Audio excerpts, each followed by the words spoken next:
الحمد لله رب العالمين، والصلاة والسلام على صفوة رسله وخاتم النبيين سيدنا ونبينا وشفيعنا محمد وعلى آله وأصحابه الطيبين الطاهرين وعلى من تبعهم بإحسان إلى يوم الدين.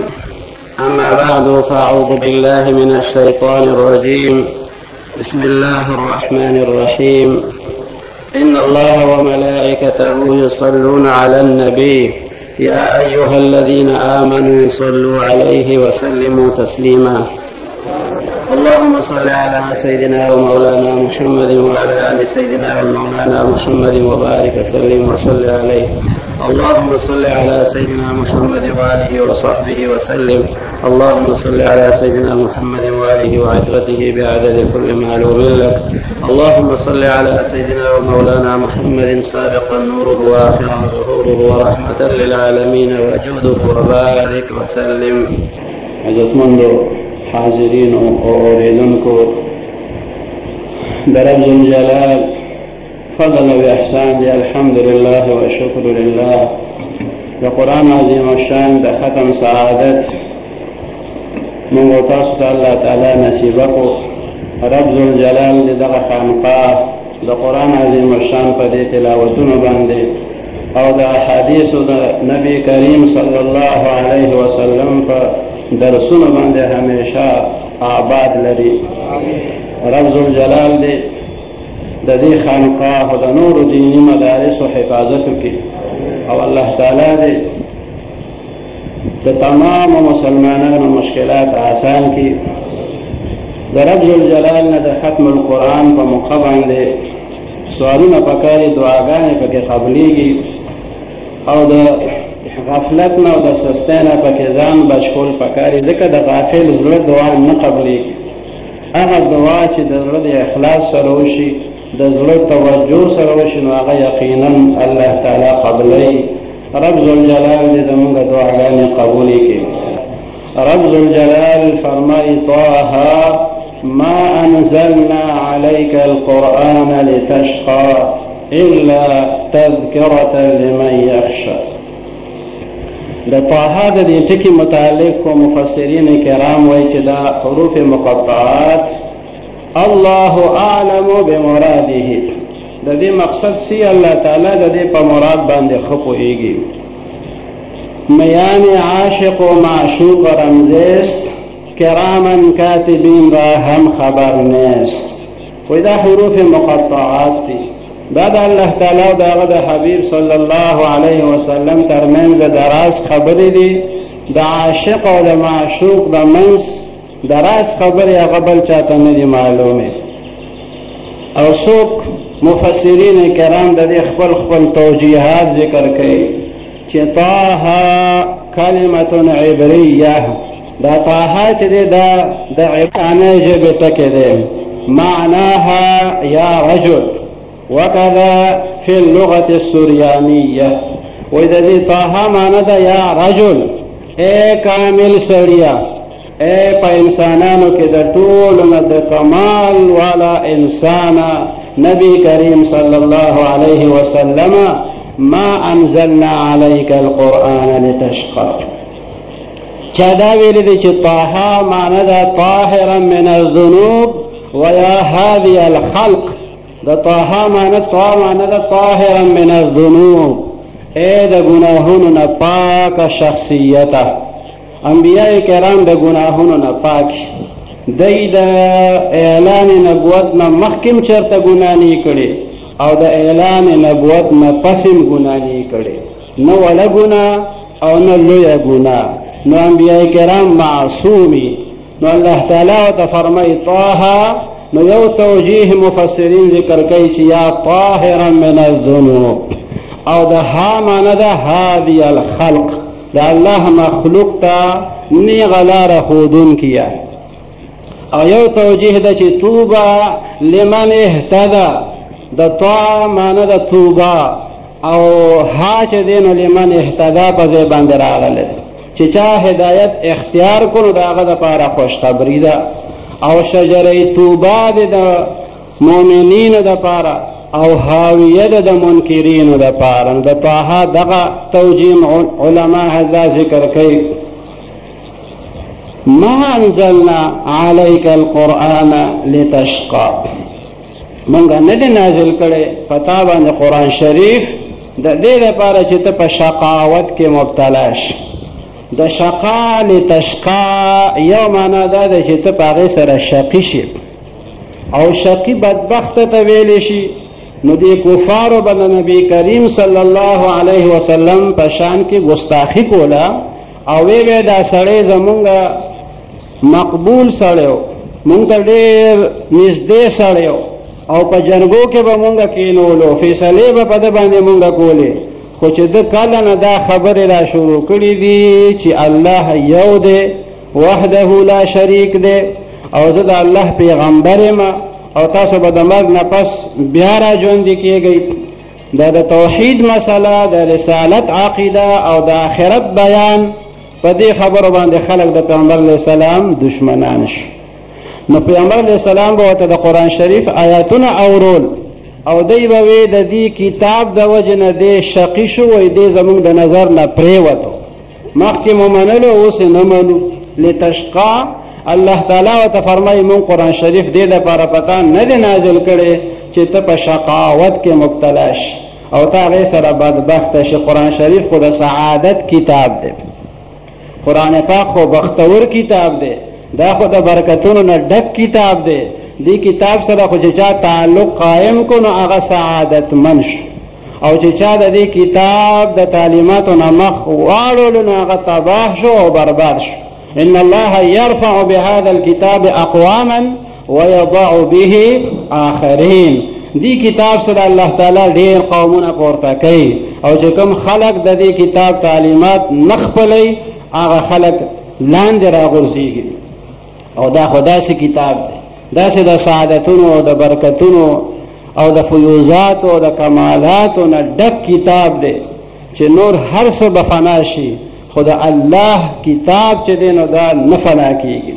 د اسمان دا ستوري هم راغورځېدی شي، د انور او سپوږمۍ هم بې نوره کېدی شي، د انور او د سپوږمۍ رڼا ختمېدی شي، د اسمان راغورځېدی شي، ځمکه چودی شي، سمندرونه وچېدی شي، دا غرونه د خپل ځای نه لرې کېدی شي، خو د الله د کلام د یو زور په ځای څوک زیر نشي جوړولی او د زیر نه څوک زور نشي جوړولی.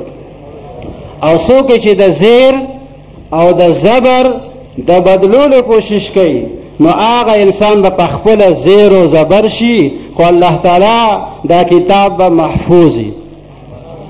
الله جل شانه داسې کتاب مونږ ته راکړی دی.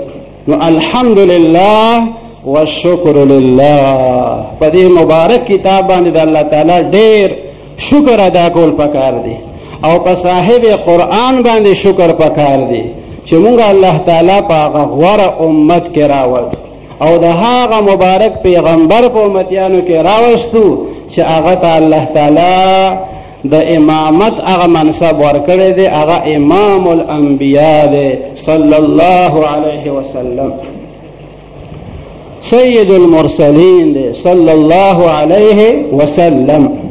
نو کفارو به د شقاوت نسبت پیغمبر علیه السلام ته کولو. الله تعالی ورته فرمایي ما انزلنا علیک القرآن لتشقى، او یو معنا د دې لتشقى دا هم ده چې موږ قرآن شریف پتا باندې دې لپاره نه دی نازل کړی چې لتتعب ولتحزن، چې ته پې ځان ستړی کې او ځان په تکلیف کې مبتلا کې. پیغمبر علیه السلام به دومره عبادت کولو چې دا قدمونه مبارک به را وپړسېده، خپې به وپړسېدې. نو الله تعالی ورته فرمایي چې ای حبیب صلی الله علیه وسلم ځان ته دومره ډېر تکلیف مه ورکوه. لتشقى الا تذکرة لمن یخشى، دا قرآن شریف دا تذکره ده، الا تذکرة. نو دا تذکره چې ده نو دا مستثنا د څه شي شو؟ د مستثنا منه نه شو. مستثنا منه شقاوت ده او مستثنا منقطعه ده، ځکه چې مستثنا د مستثنا منه د جنس نه ده. شقاوت بیل شی ده او نصیحت حاصلول بیل شی ده. نو تذکره غیر دی د سنه د شقاوت نه، نو دا الله چې دا مستثنا منقطعه، الا تذکرة لمن یخشا. قرآن شریف یاداشت دی، دا نصیحت دی، دا تذکره ده چا دپاره؟ لمن یخشا، آغا چا دپاره چې د الله تعالی نه یره کوي. مستفیدین من القرآن، د قرآن شریف نه فایده حاصلونکي هغه کم خلق دي چې څوک د الله تعالی نه یریږي. خوف خدا چې د چا پړه کې وي نو هغه د دې نه ډېر لوی نصیحت حاصلوي. لمن یخشا تنزیلا ممن خلق الارض والسماوات العلى. دا قرآن شریف نزل تنزیلا، د دې نزول د چا د طرف نه شوی دی؟ دا چا نازل کړی دی؟ خبره د دې منزل څوک دی؟ منزل قرآن هغه رب العالمین دی. تنزیلا ممن خلق الارض، د هغه ذات د طرف نه دا نازل کړی شوی دی چې هغه د ځمکه پیدا کړې ده او دا بره اوچت اسمانونه پیدا کړي دي. هغه د عظیم قدرتونو مالک، هغه دا کتاب نازل کړی دی. دا خود ساخته او منګړت او د ځانه جوړ شوی کتاب نه دی. که دا یو انسان د ځانه جوړ کړی وي نو بیا خو په دنیا کې په کرونو په اربونو انسانانی، نو بیا به بل چا هم داسې کتابونه جوړ کړي وو. خدا کتاب د رب العالمین کتاب دی. آن کتاب زند قرآن حکیم حکمتی او لا یزال استو قدیم. دا داسې کتاب دی الله جل شانه د دې نازلونکی دی. تنزیلا ممن خلق الارض والسماوات العلى. دغه آیاتونه مبارک دا د حضرت عمر رضی الله تعالی عنه د اسلام د راوړو ذریعہ ګرځېدلی دي. حضرت عمر صاحب د خپل ځوانۍ په هغه بالکل عروج کې و، د 26 کالو په عمر کې، او ښه د بدن نه تکړه او مضبوط او بهادر. دا سوچ پیدا شو چې یاره دا د مسلمانانو پیغمبر د ده د وجې نه زمونږ په علاقه کې اختلاف پیدا شوی دی، څوک مسلمانان دي او څوک کافران دي. نو توره یې راواغشته او وایي زه دا شهید کومه د مسلمانانو پیغمبر. اول خیال کولو چې بل چاته دا کار حواله کم، بیا وی دا کار بل څوک نشي کولی، په خپله کوم. نو توره په لاس را روان شو په دغه اراده چې پیغمبر علیه السلام به شهید کومه. په لاره باندې نعیم ابن عبدالله ورته په مخه ورالو او ته یې عمره کم خوازې وی زم د مسلمانانو پیغمبر شهید کوم. هغه نعیم ابن عبدالله ورته وایي ته ولار شه د خپل خور خبر واخله، ستا خور فاطمه او د هغې خاوند سعید ابن زید هغه یم د پیغمبر علیه السلام غلامي اختیار کړې ده، هغه یم مسلمانان دي، او ولار شه د هغې خبر واخله. حضرت عمر دغه وخت کې لا مسلمان نه دی او هماغه شانتې غصه واپس لاړو د خپل خور کور ته ځان ورسول. هغې دروازه بنده کړې وه، سخت تکلیف و مسلمانانو ته. چا به چې تلاوت کولو یا به تلاوت چا د قرآن شریف زده کولو، تعلیم د قرآن به حاصلولو، نو په پورې ور باندې به زده کړه کوله چې هسې نه دشمنان خبر شي، کافران خبر شي او موږ ته تکلیف راورسي. عمر رضی الله تعالی عنہ چې ورسېد هغې د قرآن شریف تلاوت کولو. طه ما انزلنا عليك القرآن لتشقى الا تذکرة لمن یخشى. دغه مبارک آیاتونه دغه خپلو کې تلاوت کول. عمر صاحب دا آیاتونه واورېده، دروازه ورته وډبوله، هغې دروازه کولاو که او هغه پاڼې چې کوم باندې لیکل شوي د قرآن شریف د دې آیاتونو هغه یې پټ که، ځکه چې عمر صاحب خو مسلمان نو دغه وخت کې هسې نه دې تکلیف مونږ ته رارسوي او د دې آیاتونو بې ادبي وشي، هغې هغه آیاتونه مبارک پټ که.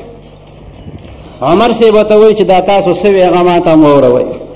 نو خور ورته وایي چې دا خو داسې کلام دی چې پلیتۍ کې د دې تلاوت نشي کېدی، او تا خو اسلام نه دی قبول کړی، دې دپاره غسل پکار دی، دې دپاره اودس پکار دی، دې دپاره طهارت پکار دی. نو اله بیا دې ته سړی ګوتې لګولی شي او د دې بیا تلاوت کولی شي. عمر صاحب د هغې دپاره هغه طهارت حاصل کړو. وی ما ته دا آیاتونه واوروئ. دی چې وله دا آیاتونه شروع کړه.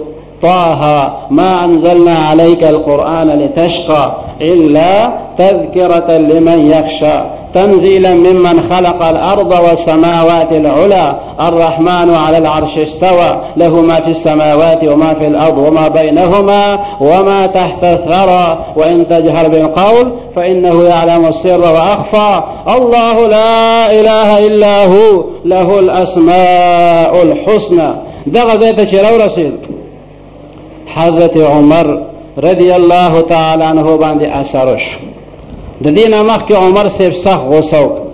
د خپله خور یې موالې وه، هغه خپل اوښی سعید ابن زید هغه هم په وینو باندې سور کړی و، خور ته یې سر هم مات کړی و او ډېر سخت غوسه و. خو چې کله یې دا آیتونه بیا واورېده نو زړه انتهایي نرم شو او بیا لاړو د نبی کریم صلی الله علیه وسلم دربار ته.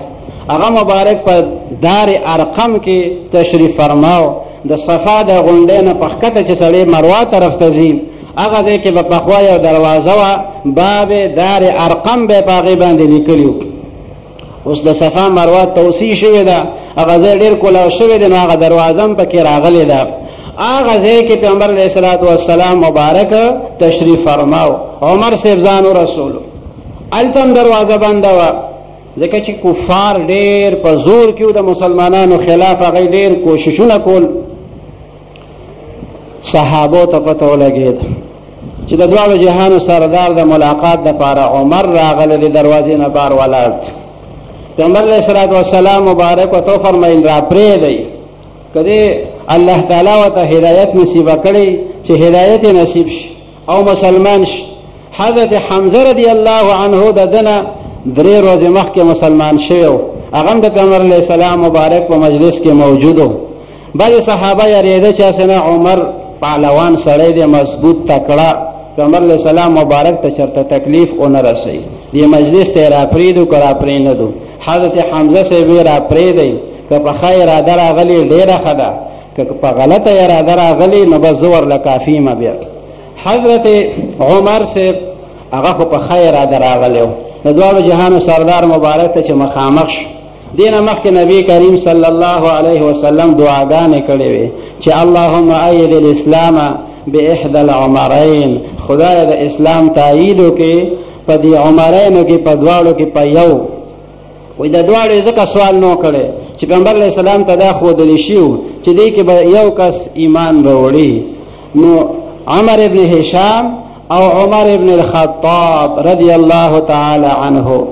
ابو جهل هغه د اسلام نه محروم پاتې شوی دی او عمر ابن خطاب رضی الله تعالی عنه د هغه په حق کې د پیغمبر علیه السلام مبارک دا دعا قبوله شوې ده. او یو روایت د عبدالله ابن مسعود رضی الله عنه باقاعده صحیحي ذکر دی چې باقاعده پیغمبر علیه السلام فرمایلی دي چې عمر ته خدای هدایت وکړي. نو عمر رضی الله تعالی عنه وی مراد دی د نبی کریم صلی الله علیه وسلم، یو مرید او یو مرادی. مرید اراده کون کی ته ویل شي، غختون کی ته مرید وای، او مراد هغه چاته وای چې غختل شوی. نو پیغمبر علیه السلام حضرت عمر صاحب د الله نه غوښتي چې خدای دې مسلمان کې. نو دې مراد دی د نبی کریم صلی الله علیه وسلم. ایمان و الله تعالی نصیب کو. دنه مخکې یو کم 40 کسان مسلمانانو او دا 40ختم کسو چې مسلمان شو. حضرت عمر رضی الله تعالی عنہ وی د الله تعالی رسوله اسلام حق دین دی، بس د دې اوس نور پټول نه دی پکار. مونږ به د خپل مسلمانی د کافرانو نه پټو. مسلمانان لاړه د کعبه شریفې په خوا کې او د لا اله الا الله محمد رسول الله دا مبارکه کلمه به وي. د کفارو مجلسونو باندې به تېرېدو حضرت عمر رضی الله عنه او ته به وي خبر یې زه مسلمان شوی یم. عمر مسلمان شوی دی، د الله د وحدانیت قائل دی او د محمد مصطفی صلی الله علیه وسلم د رسالت اقرار کوي. او که څوک ورسره اختلاف کوي نو مخې ته دې راشي، میدان ته دې روځي. عمر صاحب ته څوک مخې ته بیا نه ورتلو، ځکه ورته فاروق ویل کېږي. د ده د اسلام د راوړو نه پس فرق رالو د کافرانو او د مسلمانانو ترمنځ. خلکو ته وضاحت شو چې څوک مسلمان دی او څوک کافر دی. مخکې به چې اسلام هم راوړی نو هغه به خپل ځان پټ ساتلو، ځکه کفارو به ډېر ظلم او زیاتې ورسره کول. د حضرت عمر رضی الله تعالی عنه وای د اسلام راوړو سبب چې ګرځېدلی دی نو دغه آیاتونه مبارک دي د سورة طه. نو د قرآن شریف سره لږ غوندې نسبتا چې څوک قایم کي الله تعالی هغوی ته ډېر خیر او برکت نصیبه کوي. د دې اولیاء د تاریخ یو مشهور ولی دی حضرت بشر حافی رحمت الله علیه. بغداد شریف کې موږ خپل والد محترم نور الله تعالی مرقده سره د دغه ولی الله زیارت ته تللي. بغداد شریف کې د جنید بغدادي رحمت الله علیه د مقبرې سره نږدې د سر سقطي رحمت الله علیه زیارت دی او اخوا بیا د بشر حافي رحمت الله علیه زیارت. بشر حافي یو عام انسان او داسې د غفلت او د سستۍ والا زندگی به یې تېروله، په عیش او په عشرت کې به یې ژوند تېرولو، په لار باندې روانو، یو کاغذ باندې نظر پرېوت، ده چې هغې ته وکته په هغې باندې لیکلي و بسم الله الرحمن الرحیم. بشر حافي صاحب هغه کاغذ راوچت کړو، هغې باندې چې کومې خاورې پرېوتلې وې هغه خاورې دوړې ته لرې کړې، هغه کاغذ یې په اوبو باندې صفا ووینځلو او بیا عطر راویسته او په کاغذ باندې چې بسم الله پې لیکلې وه په هغې باندې عطر ولګول او داسې په یو اوچت ځای کې هغه کاغذ ډېر په ادب سره کېښو چې په دې باندې خو زما د پروردګار نوم لیکلی دی او دا په ځمکه باندې پروت. رب ذوالجلال شکور ذات ډېر قدردان دی. لږ نیک عمل چې سړی وکړي خو چې اخلاص سره یي الله تعالی د هغې ډېر قدر کوي. او دا د ریا عمل او بیکاره عمل چې دی د دې خدای پاک سره قدر نشته. خدای پاک ته څوک دوکه نشي ورکولی چې ستا عمل د کوټۍ او بیکاره دی او د الله د رضا غرض دی پکې نی او همدغه شان دی په توک باندې دی هغه په مقبولینو کې او په قبولو کې راشي. داسې دوکې د الله په دربار کې نه چلیږي، اخلاص پکې چلیږي. مخلصین او مخلصین چې دي هغه د الله تعالی خوښ دي. د بشر حافي صاحب دا عمل د اخلاص عملو الله تعالی هغه عمل قبول کړو. حضرت ذوالنون مصری رحمت الله علیه هغه ته الله تعالی الهام وکړو، پړه کې ورته واچول چې ورشه او بشر په بغداد کې هغه سره ملاقات وکړه. حضرت ذوالنون مصری رحمت الله علیه مشهور ولی الله را روان شو، بغداد شریف ته راورسېدو. هلته تپوس کوي بشر کوم ځای کې دی؟ خلک حیران وي دا څومره بزرګ سړی دی، څومره نیک سړی دی او د یو بیکاره سړي تپوس کوي، د یو نشهي سړي تپوس کوي، یو داسې سړی چې هغه مونځ اودس هم نه پېژني او د بیکاره خلکو مجلسونو کې هر وخت ناست دي او دا د الله تعالی یو لوی ولی دی او دی د هغه تپوس کوي چې نسبت خاک را به عالم پاک چرته دی او چرته هغه. لیکن ذوالنون مصری رحمت الله علیه ته خو الهام شوی دی او الهام رحمانی ورته شوی دی چې ته لاړ شه او د بشر سره ملاقات وکړه. چې تپوس یې کولو چا ورته وي هغه خو دغه دی کې یو باغ یې جوړ کړی دی او دا عیاش خلک او دا بیکار او دا بیخونده خلک دا وختونه چې ضایع کوي بېلمازه پلیتان دا ټول په دغه باغ کې راجمعي په عیش عشرت کې وخت تېروي او بشر ورسره ناست دي. که ملاقات ورسره کوي نو هلته به درته میلو شي. دی خو د الله په حکم باندې راغلی و، هغه باغ ته ځان ورسولو. آواز یې وکړو وایي بشر. تپوس وشو چې څوک یې؟ وایي ذوالنون. بشر اورېدلي و چې ذوالنون مصري صاحب ډېر لوی ولی الله دی. حیران شو چې چرته زه او چرته ذوالنون مصري. خدای دې خیر کوي چې څه پیغام یې راته راوړی دی. ذوالنون مصري صاحب ته دا بشر بار راووت او ورسره ملاقات کوي، لاس یې ورسره میلاو کړ. دې بشر ده به وروسته بیا فرمایل وایي چې کله ذوالنون مصري رحمت الله علیه ما سره لاس میلاو کړ او د هغه د لاسو سره چې زما د لاسونه ولګېده زما د زړه نه هغه ټولې تیارې ختمې شوې، د زړه هغه خیرې مې صفا شو او زړه مې پاک شو او د دنیا د هغه عیش او عشرت نه د هغې نه مې زړه تور شو. او د هغې بنیادي سبب بل کوم یو چې د بسم الله الرحمن الرحیم ادب یې کړی و نو الله تعالی پې ذوالنون مصري رحمت الله علیه مقرر کړو. هغې ورته د مصر نه راولېږلو دې لپاره چې د بشر سره ته ملاقات وکړه.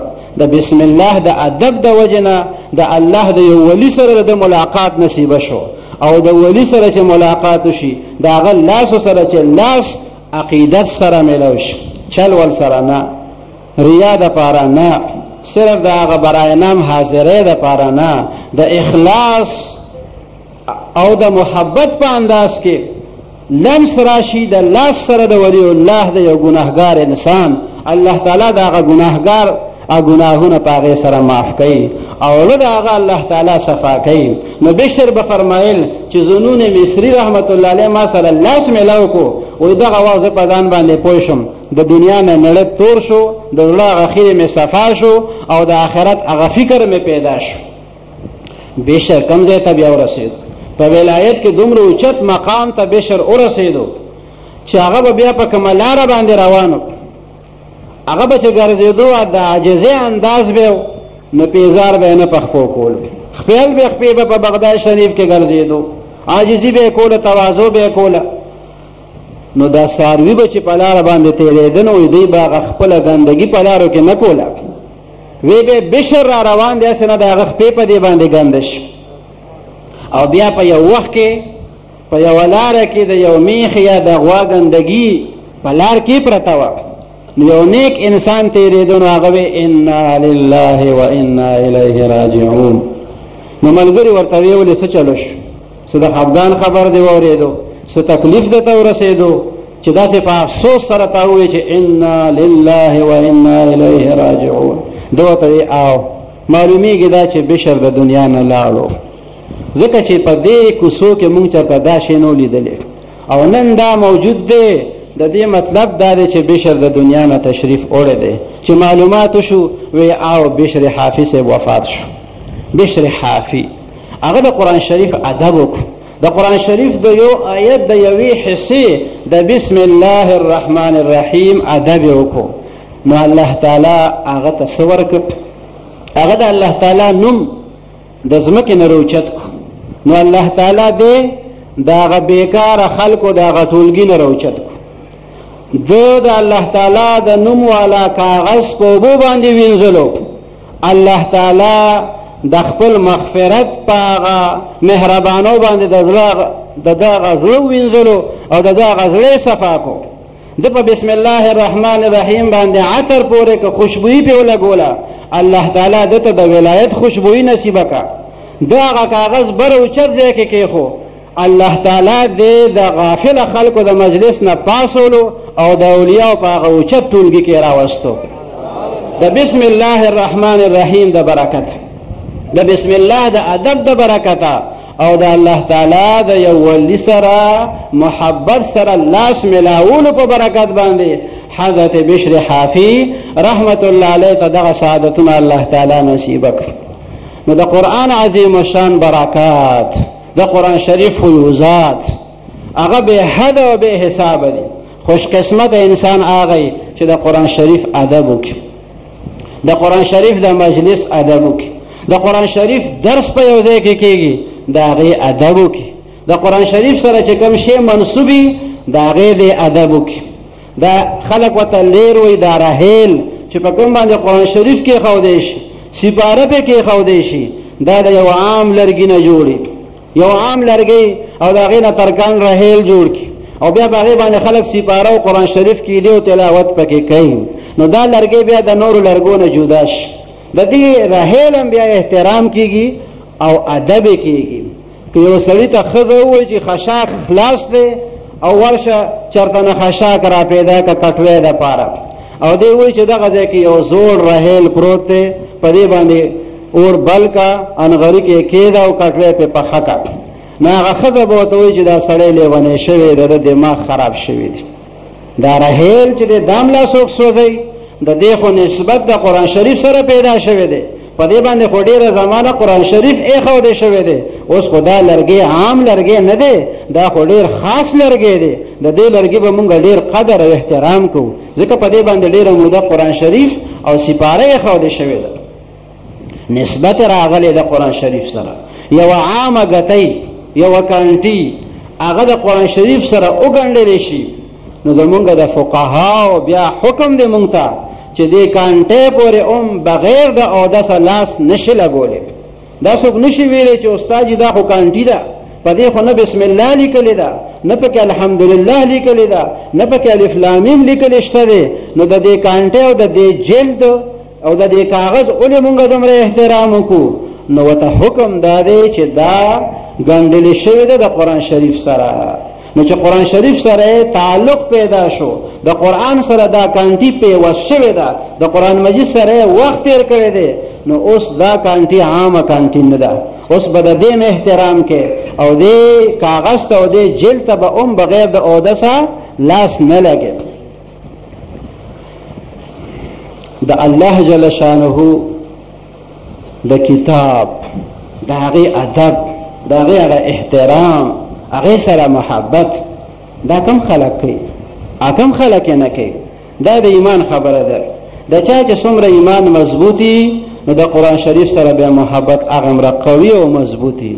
د نبی کریم صلی الله علیه وسلم سره به قوي او مضبوط او محکم وي. دا د اوچت ایمان نښی چې څوک چېرته په یو لاس باندې قرآن شریف نیسي بغیر د عذر نه، نو هغه منع کول پکاري. څوک قرآن شریف کولاو کې او بل خوا ګوري، هغه منع کول پکاري. دا چې کوم طالبان حفظ کوي او وی ګورم ورته نه په یاد ویمه چې راځي که نه راځي، نو هغه ته هم پکاري چې دغه وخت کې دې بندوي. او چې کله په قرآن شریف کې تلاوت کوي نو بیا دې کولاوئ، او چې کله مخ بل خواړئ نو بیا دې قرآن شریف بندوي. قرآن پاک خو قرآن پاک دی.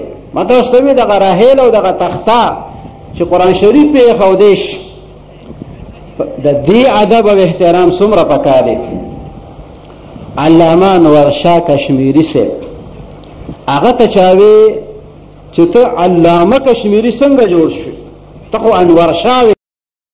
دا خو د الله تعالی په علم کې ده چې خدای ما ته دا سره کړي دي، دا په څه وجه ما ته میلاو دي. خو زه چې په خپلې زندګۍ باندې نظر اچوم نو زما یاد نشي چې ما په خپل ټول عمر کې چرته د رحیل د پاسه خبر اړولی چې دغه ځای کې تخته پرته ده، پای قرآن شریف کې ایښودی شي او ما خپل قدم د هغې نه اوچت کړي او هلته تېر شوی یم. داسې ما چرې نه دي کړي. د هغه رحیل مې داسې ادب کړی دی. زمونږ د حضرت مجدد الفسانی رحمت الله علیه د هغه باره کې لیکي. دا لیکل به په قلم باندې او په صحیح باندې کېده او مکتوبات امام ربانی صاحب ډېر مشهور دي. بادشاهانو ته وزیرانو ته هر قسم خلق ته به هغه اصلاحي خطونه لیږل، د هغې غلطۍ به هغوی ته په ګوته کولې، علماو ته به یې خطونه لیږل عوامو د اصلاح دپاره. نو حضرت مجدد صاحب رحمت الله علیه هغه چې هغه د خپل قلم هغه لیکل معلومول چې دا لیکل غټ دي که نري دي، صحیح نری ده او که سمه ده، لیکل پې کېږي که نه کېږي. نو خلک د لیکلو د اندازې دپاره داسې په نوک باندې لږه غوندې صحیح واچوي چې دا صحیح څنګه ده او دا قلم څنګه دی، داسې یو خط په هغې راکاږي. نو حضرت مجدد صاحب قلم باندې لږ غوندې نشان د صحیح په دې نوک باندې کړی. بیا چې کله د خپلو لیکلو نه فارغ شو او بیت الخلا ته لاړ او د سماتي ځای ته لاړ، هلته چې نظر پرېوتو په هغه نوک باندې چې په هغې باندې خو د صحیح نشان لګېدلی دی. نو حضرت مجدد صاحب رحمت الله علیه هغه ځای کې اودس مات نه کو او بیا एकदम د هغه ځای نه رابهر شو او بیا په یو پاک ځای کې هغه نوک چې دی د هغې نه هغه صحیح صفا که هغه یې ووینځله او بیا وروستو د هغې نه پس چې دی نو بیا تللی دی.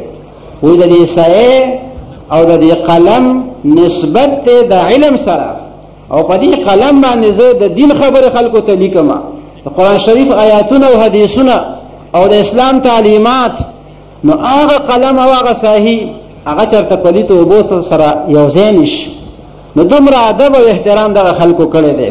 نو نن د هغې نوم څومره ادب سره او څومره احترام سره اخیستی شي چې حضرت مجدد الفسانی رحمت الله علیه ورته ویلی شي، امام ربانی ورته ویلی شي. دا څومره لوی خلک چې دي نو دا د ادب د وجې نه دغه مقاماتو ته رسېدلي دي. د قرآن شریف ادب یې کړی دی، د دین ادب یې کړی دی، د اسلام او د دې د مبارکو تعلیماتو د خپلولو پوره کوشش یې کړی دی. نو دغه مقام ته الله تعالی رسولی دی.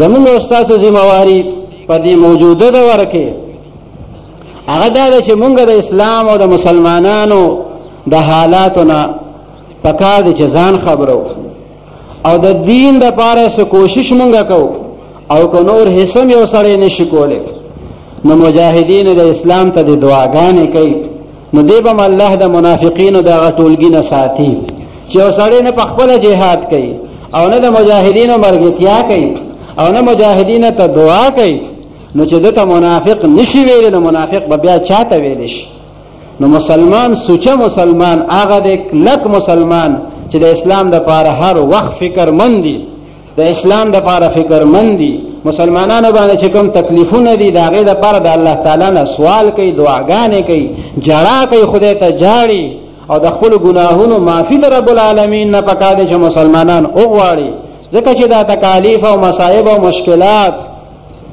د دې حل چې دی هغه رجوع الله ده الله طرف ته متوجه کېدل دي نو الله تعالی د دغه رجوع الله زمونږ نصیب کړي د رمضان شریف برکات دی الله تعالی زمونږ نصیب کړي د قرآن شریف برکات دی الله تعالی زمونږ نصیب کړي د قرآن پاک او د رمضان شریف او د پیغمبر علیه السلام مبارک شفاعت دی الله تعالی زمونږ نصیب کړي او د حضور پاک صلی الله علیه وسلم محبت دی الله تعالی زمونږ نصیب کړي د صحابه محبت دی الله زمونږ نصیب کړي د اهل بیت محبت دی الله تعالی زمونږ نصیب کړي د اولیاء کرام محبت دی الله تعالی زمونږ نصیب کړي واخر دعوانا ان الحمد لله رب العالمين سلام محبت و اتباع نصیب کړي خدای همیشه مو د حق مرګتیا نصیب کړي یا الله حق متواضع کړي او د حق مرګتیا نصیب کړي خدای باطل لا باطل ښکارا کړي او د هغې نه مو اجتناب نصیب کړي